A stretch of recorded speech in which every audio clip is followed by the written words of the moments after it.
Welcome to a place where love unravels and secrets scream beneath the silence. This is Revenge Story, where every twist of fate uncovers raw betrayal, haunting truth, and the shocking lies hidden behind picture-perfect marriages. He looked like the perfect husband, until an earring, a lipstick stain, a single mistake tore the illusion apart. Here, we don't just tell stories. We expose the routines men hide behind, the rehearsed kisses. The gaslighting, the haunting cold in a shared bed. These aren't fantasies. These are emotional wreckages built behind closed doors. And every episode reveals the moment the lies collapsed and clarity rose. If you've ever felt doubt turned against you, if you've ever been made to feel crazy for knowing something was wrong, you're not alone. Hit like, subscribe, and step inside the truth, because once betrayal begins, revenge isn't just a choice, it's survival. Every suspicious glance, every unanswered call was twisted into insecurity, until the lie could no longer hide behind charm. There were signs, not dramatic ones, not the kind that people whisper about at dinner parties. Just little things, the way he suddenly started locking his phone, the way his voice shifted when he answered unknown calls, the way his eyes would drift, even when they were supposed to be listening. At first, those changes were subtle enough to explain away a bad day at work, a need for privacy, stress. That word got thrown around a lot, stress. He used it like a shield. Every shift in mood, every cold moment between us could be justified by it. And whenever the unease crept in, when instinct whispered that something wasn't right, he made sure it sounded like paranoia. He didn't raise his voice. He didn't yell. He sighed. He smiled like someone being falsely accused. He rubbed his temples and called it exhaustion, and then he asked gently why I always assumed the worst of him. That's the thing. He never denied anything directly. He never had to. He made the doubt feel like it belonged to someone else. He let silence do the dirty work, and people loved him. That's what made it worse. Friends would always say how lucky I was, how rare it was to find someone so devoted, so stable. He was charming, but not too charming. Just enough to seem solid, the kind of man who remembered birthdays, brought flowers for no reason, and smiled with his eyes. But I knew those eyes too well. I'd looked into them on nights when he thought I was asleep, when he sat at the edge of the bed, holding his phone just out of the glow of the bedside lamp. And when I asked who he was texting at midnight, he said it was a coworker in a different time zone. When I asked why he was whispering in the bathroom with the door shut, he said it was a confidential work call.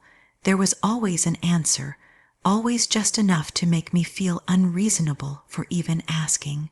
So I stopped for a while until that morning. It was nothing special, just laundry day. The bed had felt off for a few days, like the sheets had been tugged one too many times, like the pillows were slightly out of place, even after being fluffed. I reached under the mattress to fix the fitted sheet, and that's when I felt it. Something hard, small, out of place. At first, I thought it was a button, maybe one from my clothes, but when I pulled it out, it wasn't a button. It was an earring, gold, delicate, expensive, and definitely not mine. That moment didn't come with rage. It came with silence, a stillness so sharp it could cut through the walls. He had always been careful, always 2 steps ahead, but whoever she was, she wasn't. There was no way to unsee it, no explanation that could stretch far enough to cover that space between what I thought I knew and what was now in my hand. He came home later that evening with his usual smile, kissed my cheek like he always did, asked about my day, poured a glass of wine, offered to order takeout. He was flawless. He didn't know yet. He didn't feel it in the air. The shift, I said nothing. I watched him. I watched the way he moved through our house like it was still his, like he hadn't desecrated every corner of it with a lie. I wanted to scream, to break something, to confront him and watch him scramble. But instead I waited. I let the silence return the favor. That night, as he slept beside me, I stared at the ceiling and felt the weight of every ignored instinct, every brushed-off suspicion. The gaslighting, the deflections, the forced apologies that left me feeling like I was the one unraveling. And I realized something then. He wasn't sorry, he wasn't ashamed, he was comfortable. Comfortable enough to bring another woman into the place we shared and think nothing would ever come of it. But the truth has a funny way of surfacing. Sometimes it's loud. Sometimes it's just a tiny piece of jewelry left behind by a stranger. But once it shows itself, it doesn't let you go, and neither would I. That was the night the performance ended. They say love makes people blind, but he made sure doubt looked like madness. It didn't start with screaming. It never does with men like him. It started with quiet dismissals, with the slow chipping away at what used to be solid ground. A comment here, a look there, a carefully placed sigh, like my questions were exhausting rather than justified. When I asked about the change in his schedule, he said I was overanalyzing.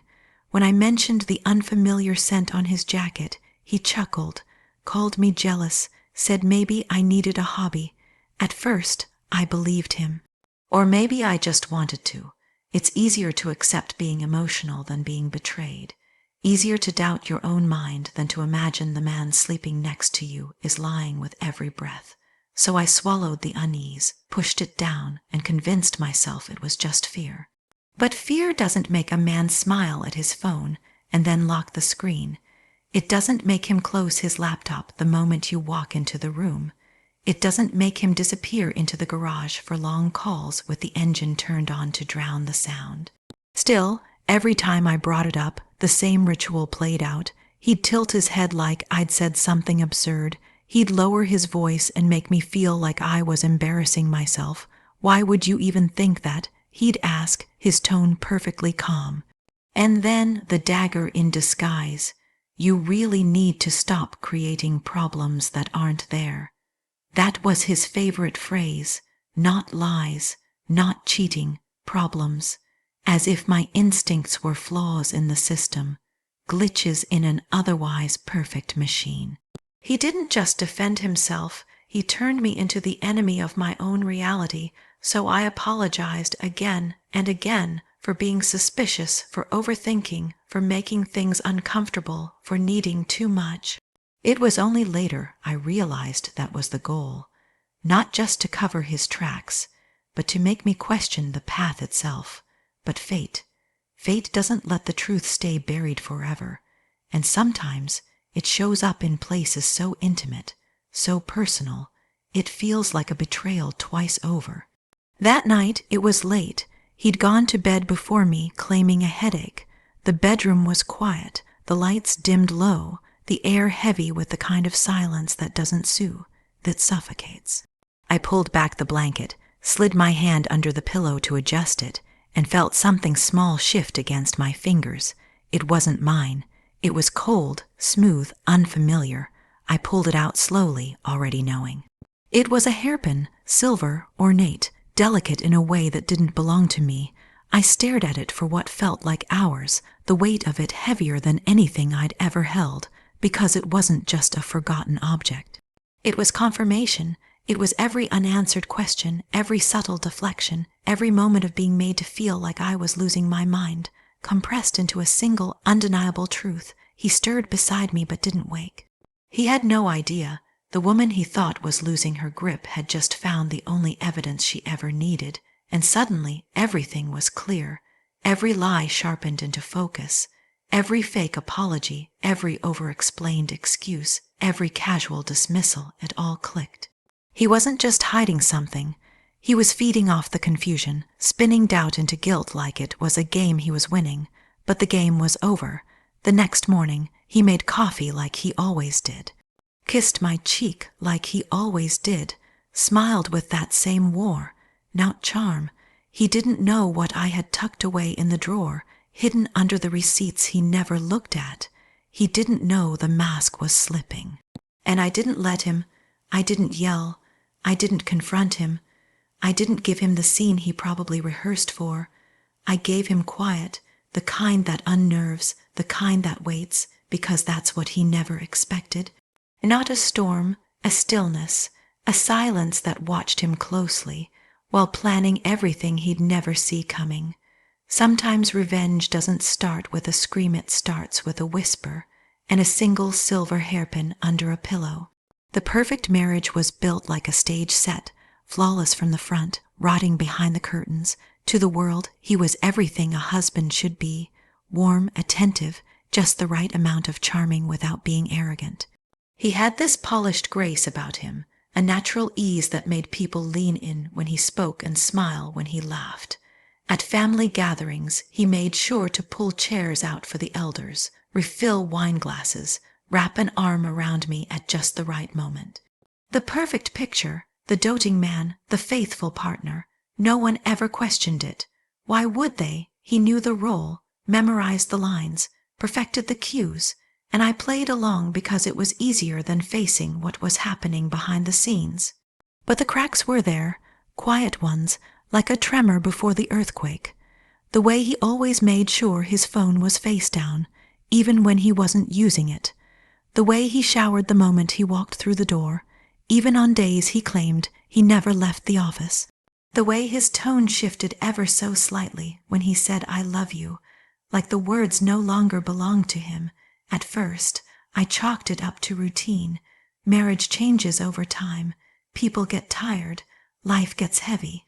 But love isn't supposed to feel like suspicion. It's not supposed to make you second. Guess what your own eyes are telling you? I tried to talk to him, gently, carefully, as if speaking too loudly might shatter whatever fragile peace we had left. He smiled when I asked questions, not the kind of smile that comes from affection, the kind that comes from control. He made me feel like I was being silly, overthinking, acting dramatic. Then he'd pull me close and kiss the top of my head like he used to when things were real. Like a man trying to remember how affection is supposed to look, and I'd let myself believe it, because it's easier to pretend everything's okay when the alternative is realizing it never was. He was a master of distraction. A small surprise here, a compliment there. He made sure the world kept applauding his performance, but something in him was slipping. The lies were piling up faster than he could hide them. He started forgetting the details. Repeating stories he said were new, calling someone else's perfume familiar, falling asleep too quickly after late nights working. But I stayed silent. I watched, I waited, until the night the truth stopped whispering and finally screamed. It was a Thursday, nothing remarkable, just another dinner, another smile, another performance, but he left his laptop open in the kitchen, something he never did. I didn't go looking for anything. I didn't have to.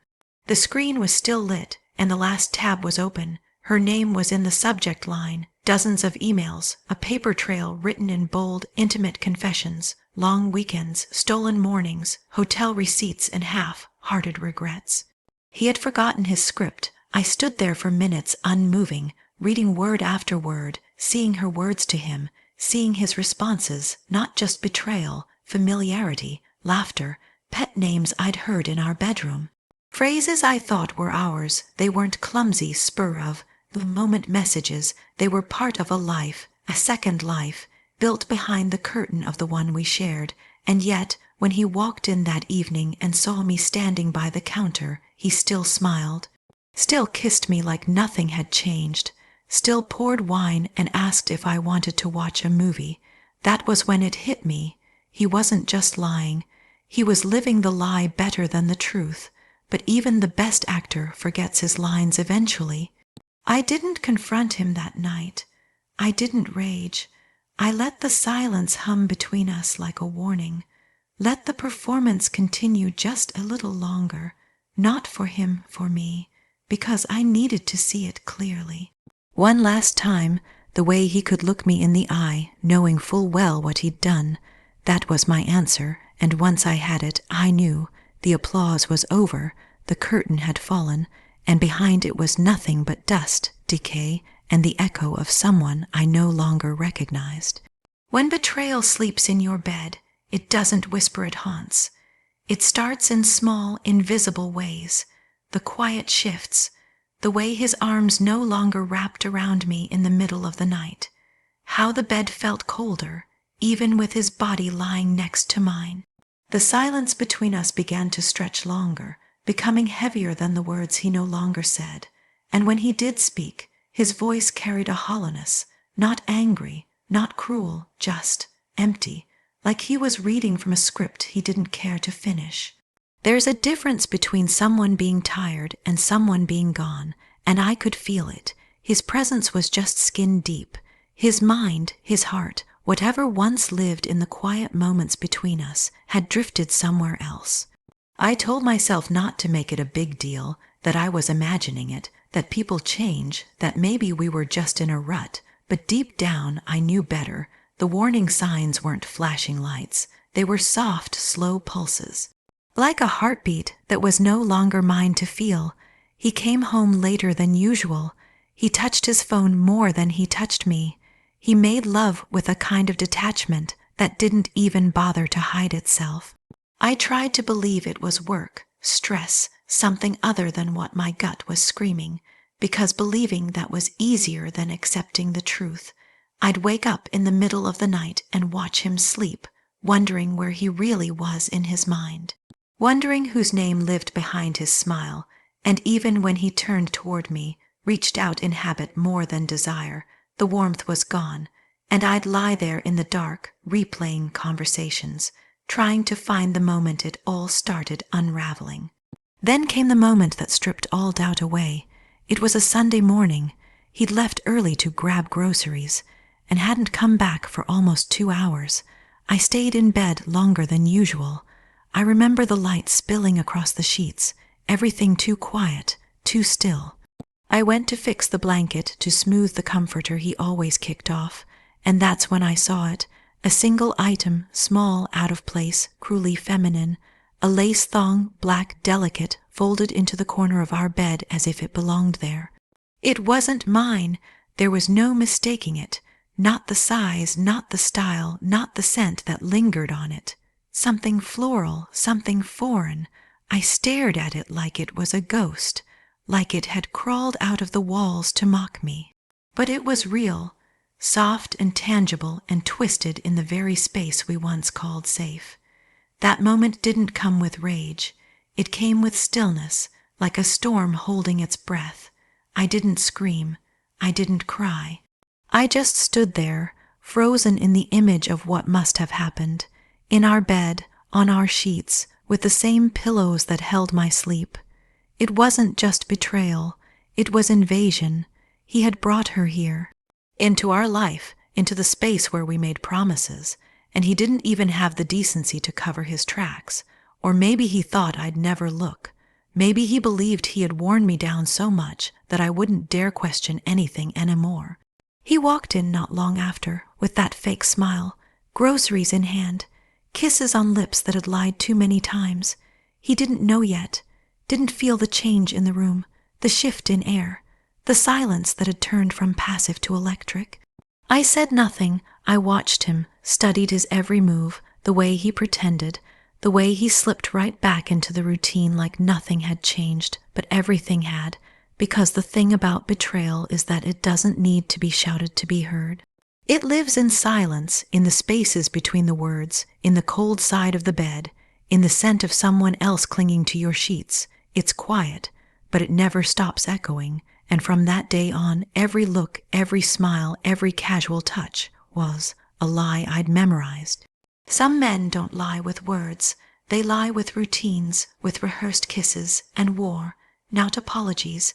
He never had to say the wrong thing. He just said the right things too many times, with too little soul behind them. You're beautiful, always right after a long silence. I'm just tired. Whenever I asked if something was wrong, I love you, like a period to end any uncomfortable sentence, and I wanted to believe it all. Not because it sounded genuine, but because I was too tired to dig deeper into a truth I already felt in my bones. He kept everything the same coffee in the morning, same gentle hand on my back as I cooked, same ritual kiss before bed, and yet beneath the surface everything had changed. The touches felt mechanical, his eyes stopped searching mine, he smiled without warmth. It was a play, and he knew the choreography well. Most people wouldn't notice. From the outside we looked solid, predictable in the way long married couples often are, but predictability isn't love. Sometimes it's a cage. There was always a reason to let things slide. A stressful week, an early morning, a phone that stayed face down because of work emails. He gave just enough answers to quiet my questions, just enough affection to soothe the ache, but never enough to feel real. It was in the way he apologized too, practiced, polished. "I'm sorry you felt that way," instead of "I'm sorry I did that." His words danced around guilt, tiptoed past responsibility, and landed safely on phrases that looked like love but weren't. And I let it go, over and over again, because the idea of starting over felt heavier than the pain of staying. But even well, rehearsed actors miss a cue. It was laundry day, the kind where you strip the whole bed, dig under the pillows, and flip the mattress corners to make everything crisp again. He was at work, at least, that's what he said. The room was quiet except for the hum of the dryer and the soft rustle of sheets. And then, in the mess of crumpled blankets, I saw it. A lipstick stain. Faint but not mine, smudged into the edge of the pillowcase on his side of the bed. My heart didn't race. It didn't even ache, it just stopped for a moment. And then came that quiet, steady fury. Not the kind that explodes, the kind that watches, waits, learns. I stared at it, frozen in the realization that all his routines, all his carefully placed illusions, couldn't hide the truth anymore. The trail he never thought I'd find was right there, on the very pillow where he told me he loved me the night before. I picked up the case, turned it over, and saw it again. A streak of red, warm, toned, bold. The kind I would never wear, the kind that didn't belong in this house, didn't belong on my sheets, didn't belong next to me, but it had been there, just like she had.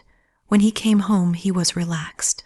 Confident, kissed my forehead, asked how my day was, and I answered, smiled, played along because that's what he did right. He lied without lying, so I gave him the same performance, one he couldn't read, one he didn't expect. He didn't notice the new pillowcase. He didn't notice the slight change in my voice when I told him dinner would be late. He didn't notice that I had finally stopped hoping for the truth. Because I'd already found it, not in his words, not even in his actions, but in the arrogance of his routine, in his certainty that he could keep playing this role without slipping.